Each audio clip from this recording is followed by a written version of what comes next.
Olá pessoal, aqui é o professor Winston Zumaeta. Nesta palestra eu vou te mostrar 12 passos que você deve seguir para elaborar o projeto estrutural de uma residência, utilizando um software comercial de projetos, que neste caso eu vou utilizar como exemplo o software TQS, que é o software que eu utilizo.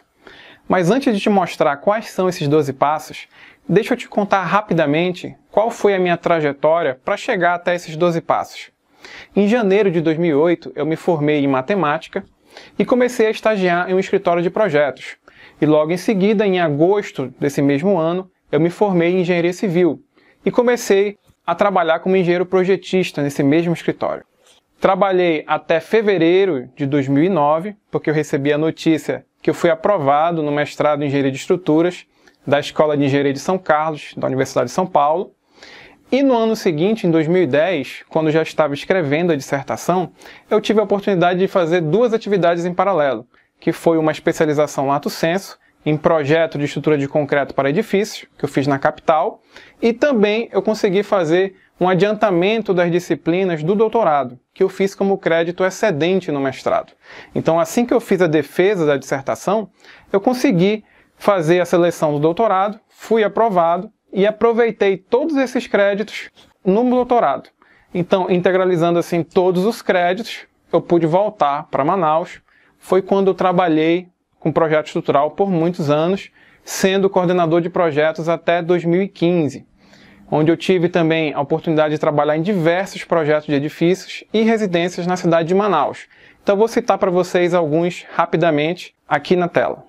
Trabalhei no condomínio Privilégio, que fica na rua Recife, no edifício Greenville, que fica na Avenida Jacira Reis, no edifício The Office, que fica na Rua São Luís, com a Avenida Recife, no edifício Smart, que fica na Joaquim Nabuco, numa ampliação do Bombódromo de Parintins, onde tem o Festival do Boi Garantido e Caprichoso, no condomínio Family, que fica na Morada do Sol, no Hospital Universitário Getúlio Vargas, no edifício da FAMetro, que fica na Constantino Neri, no edifício Teresina 275, que fica na Rua Teresina, e em diversas residências, como vocês podem ver uma delas aí na tela.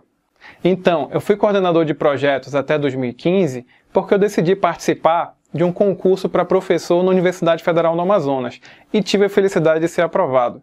Então, eu tive que tomar uma decisão. E a decisão foi que eu decidi abandonar, entre aspas, a carreira de projetista para me dedicar à vida acadêmica.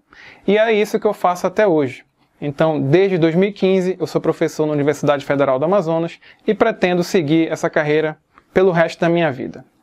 Então, vamos agora ver quais são esses 12 passos. Acompanhe aí na tela comigo. Bom, os 12 passos que nós vamos abordar nesta palestra são: 1. Estudar o projeto de arquitetura. 2. Fazer a locação dos pilares. 3. Fazer o lançamento das vigas. 4. Fazer o lançamento das lajes. 5. Fazer o lançamento das escadas. 6. Avaliar os estados limites de serviço. 7. Gerar um pré-detalhamento dos elementos estruturais. 8.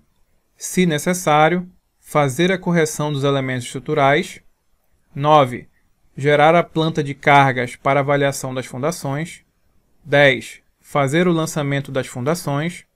11. Gerar o detalhamento final dos elementos estruturais. E 12. Montar as plantas finais. Então, ao longo desta palestra, eu vou comentar em detalhes cada um desses 12 itens. Então, vamos ao primeiro deles: estudar o projeto de arquitetura. Estude o projeto de arquitetura com bastante calma. Geralmente você recebe este projeto por e-mail, em arquivo DWG do AutoCAD, de quem solicita o orçamento.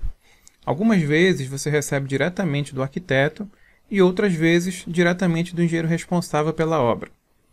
Antes de iniciar o projeto estrutural, você deve analisar bem todos os ambientes, saber se terá algum ambiente que exija um carregamento diferenciado, como por exemplo, sala de musculação, piscina elevada, etc. Você deve avaliar também o pé direito, se vai ter forro ou não, se será necessário alguma viga de transição, pois tudo isso vai influenciar bastante na concepção estrutural. quanto mais conhecimento prévio você tiver do projeto de arquitetura, mais fácil será a etapa de concepção estrutural. Passo 2. Fazer a locação dos pilares. Nesta etapa, você inicia a concepção estrutural. Para isso é utilizado o modelador estrutural. O que é modelador estrutural? É o local onde você irá lançar todos os elementos estruturais dentro do software TQS. Você deve posicionar os pilares em locais estratégicos, de preferência que fiquem escondidos dentro das paredes, e evitar ao máximo colocar dentro de ambientes, na área interna dos ambientes. Por exemplo, colocar um pilar no meio do quarto iria atrapalhar bastante a utilização desse ambiente, concorda? Não teria muito espaço para colocar a cama, o armário, etc. Outro exemplo bem óbvio é uma sala de aula. Já imaginou colocar um pilar bem no meio dessa sala? Ou em qualquer parte que não seja embutido na parede? Concorda que, independentemente da posição que fique, irá bloquear a visão de alguns alunos? É por isso que sempre tentamos deixar os pilares escondidos dentro das paredes.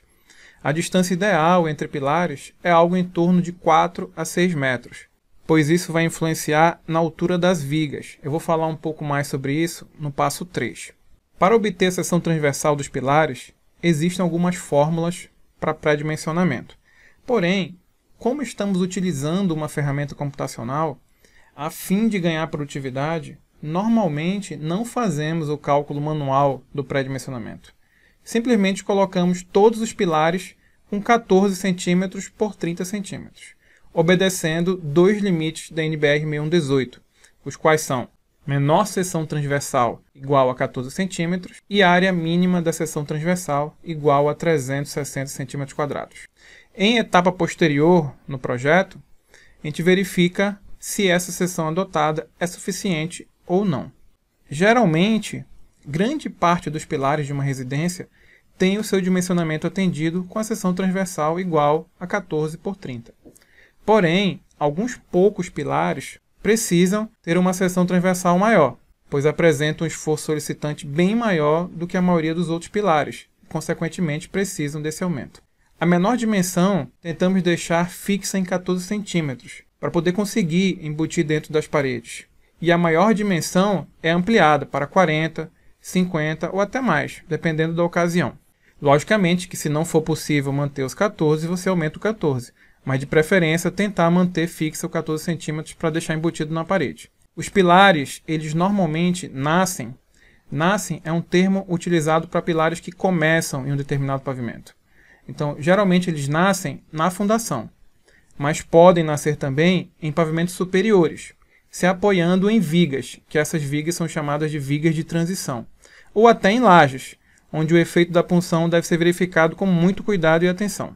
E os pilares morrem, que é um termo utilizado para pilares que terminam em um determinado pavimento, eles morrem em qualquer pavimento. Isso vai depender do projeto de arquitetura. Normalmente morrem na cobertura. Também existe o termo continua, que o próprio nome já é bem claro. Ele passa por um pavimento, morrendo em outro pavimento mais acima. Uma observação importante é que na locação dos pilares, você não precisa se preocupar em inserir carregamentos no software, pois o peso próprio já é considerado de forma automática, dependendo das dimensões da seção transversal e do comprimento dos lances dos pilares que você inseriu. Logicamente que, em algumas situações, você precisa inserir carregamento nos pilares. Por exemplo, quando o projeto é de um galpão com cobertura em estrutura metálica, onde a estrutura metálica se apoia diretamente nos pilares. Passo 3. Fazer o lançamento das vigas. Após fazer a locação dos pilares, você inicia o lançamento das vigas. Elas podem se apoiar diretamente nos pilares ou em outras vigas sempre que for necessário. O ideal é que as vigas tenham um vão de 4 a 6 metros. Por isso que eu mencionei no passo anterior essa distância ideal para os pilares, pois as vigas elas se apoiam nos pilares.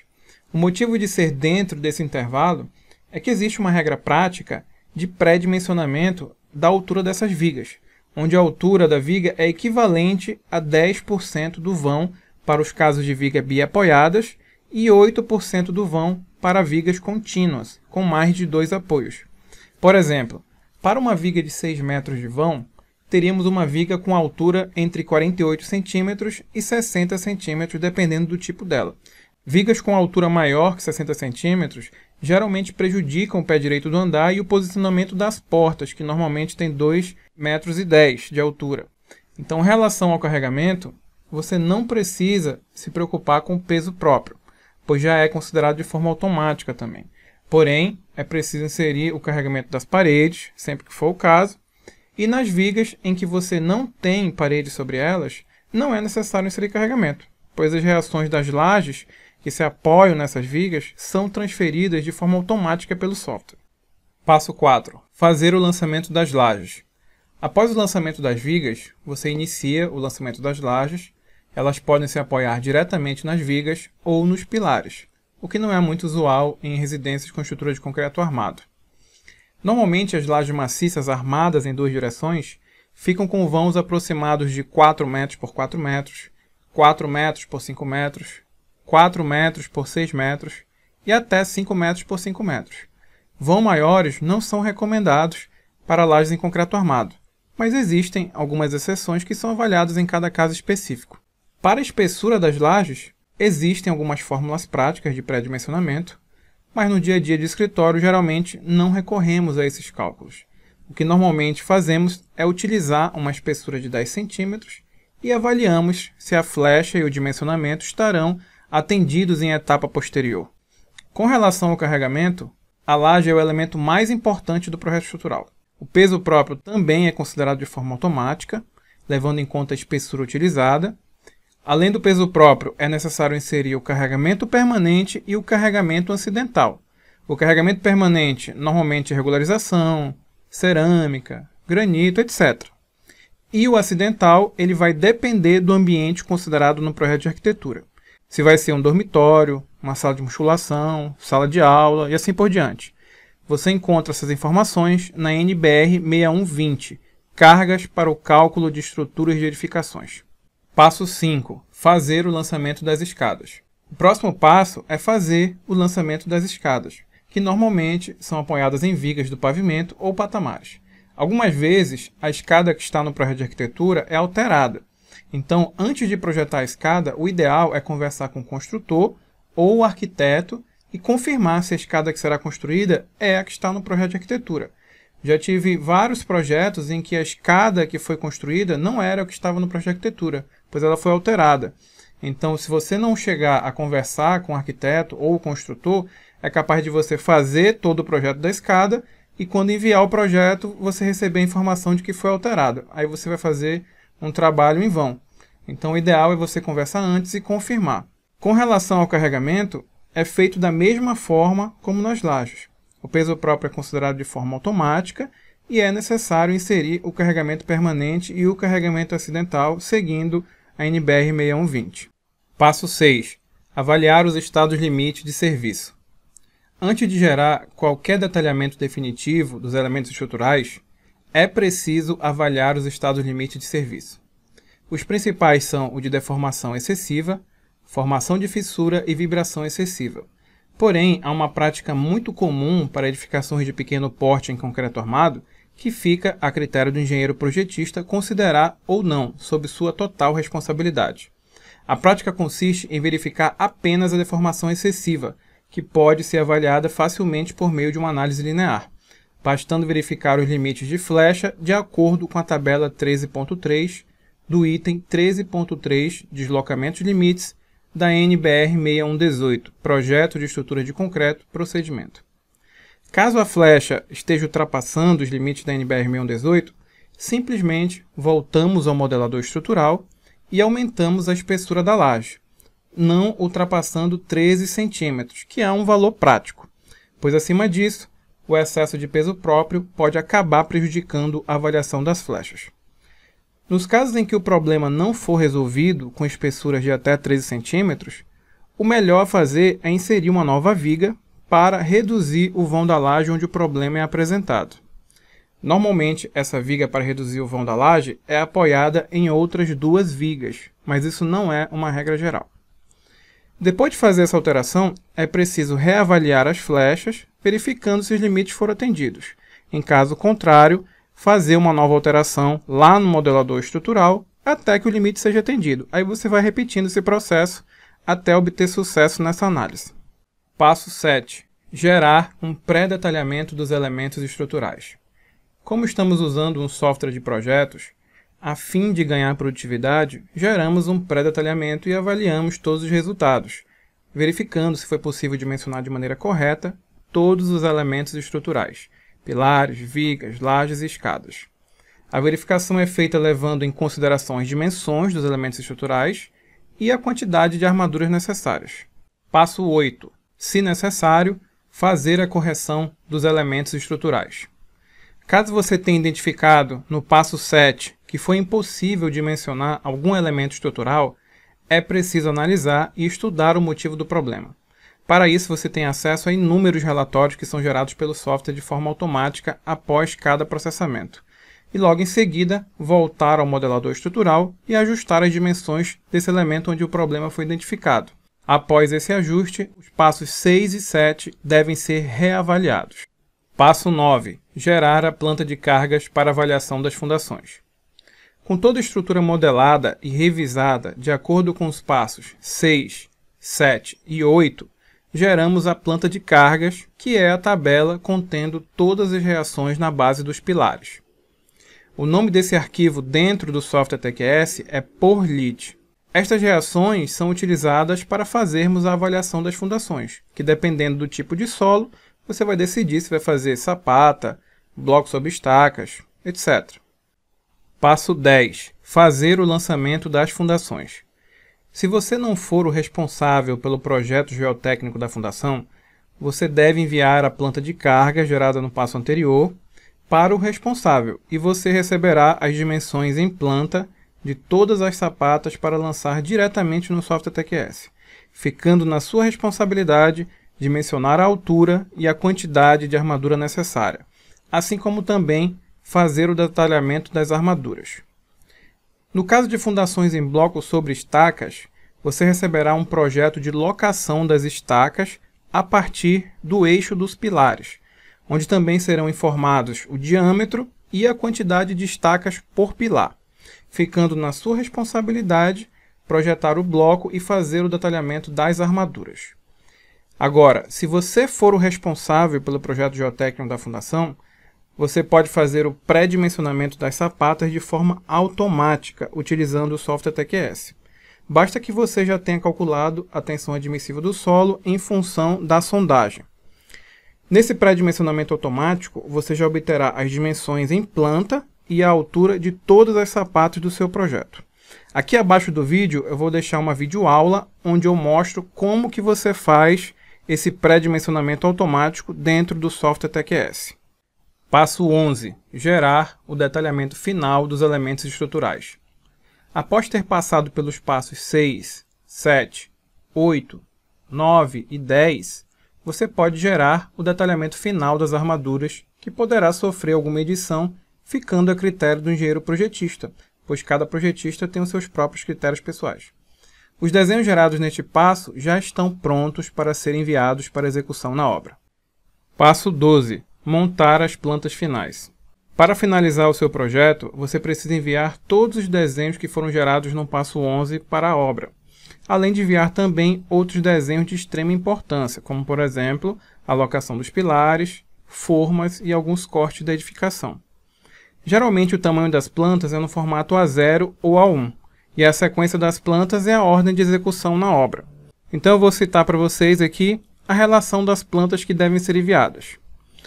Nós temos a locação dos pilares, formas da fundação, armação das fundações, armação dos pilares, formas do pavimento térreo, armação das vigas do térreo, formas do pavimento superior, armação das lajes do pavimento superior, armação das vigas do pavimento superior, forma e armação da escada, formas da cobertura, armação das lajes da cobertura, armação das vigas da cobertura e cortes da edificação.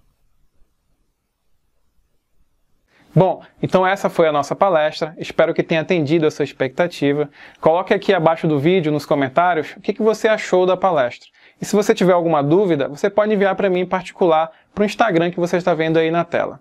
Então até uma próxima oportunidade, um abraço!